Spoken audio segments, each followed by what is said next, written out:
Alright, this will pretty much be my last reading in regards to Bible verses and discussion on this. Let's get started.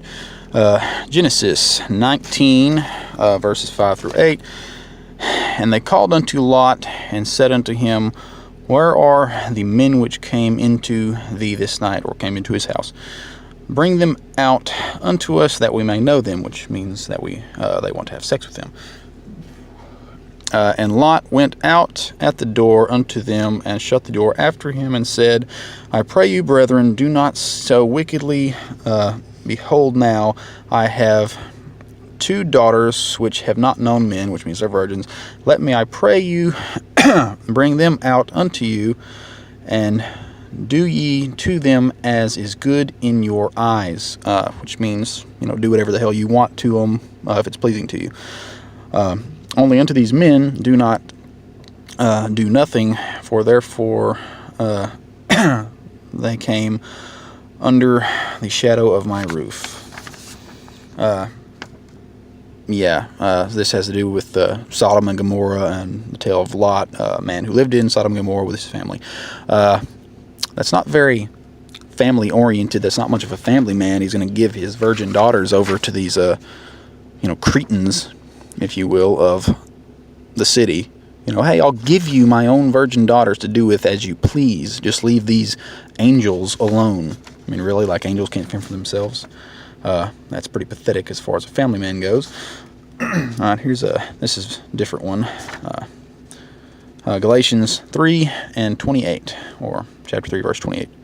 There is neither Jew nor Greek, there is neither bond nor free, there is neither male nor female, for ye are all one in Christ Jesus. So I suppose the Christian movement against the non-binary and transgender people is kind of null and void, I suppose, because according to Jesus, as long as you're, believe in Jesus and you're a follower of Him, a true follower of Jesus, I suppose there is no such thing as male nor female. I mean, that's what it says right here in this verse. So, I mean, I guess there's no difference between men or women anymore, as long as you're a follower of Jesus. So I guess non-binary transgender people are perfectly fine as long as they follow Jesus, because, hey, you're all one in Christ, I suppose. Also, some other interesting books, which I'm not about to even attempt to read the entire things. The book of Job. God makes a wager with the devil. Job is my loyal servant. Basically, he's just his slave. He won't break. He won't, break away from me. You can do whatever you want to him. So, God makes this bet with the devil and allows the devil to kill his family, kill his servants, kill his crops, kill his animals, destroy his home, plague him with, boils and sores, just to prove that he's my loyal servant. He won't break. That's pretty screwed up, sadistic. Read the story of Abraham. He tells Abraham, I want you to make a human sacrifice of your only son to me.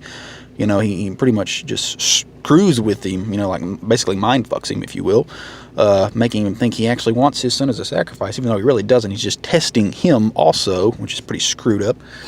Again, none of that is very family-oriented now, is it? Kind of like the verse which I previously quoted in regards to Jesus saying, if you want to be one of my disciples, you need to hate your own family and even yourself. Then you can be my disciple. Not very family-oriented, is it? So I think I've pretty well proven my point in a lot of these verses that I have quoted as to some of my arguments in regards to, Christianity and what they have to say in regards to heathens, or how they think they worship and how they think their religion works, when apparently they quite often don't read their own Bible. And if any Christians listen to this, look, I'm not trying to stir up shit with you, but damn it, I'm sick of arguments where Christians apparently claim they know what they're talking about when they don't, and they will say some completely and utterly insane stuff and try to quote the Bible and can't. They don't even remotely know the stories in the Bible, versus me, a heathen, knows their own Bible better than they do. That's quite angering. I'm going to go ahead and end this here, though.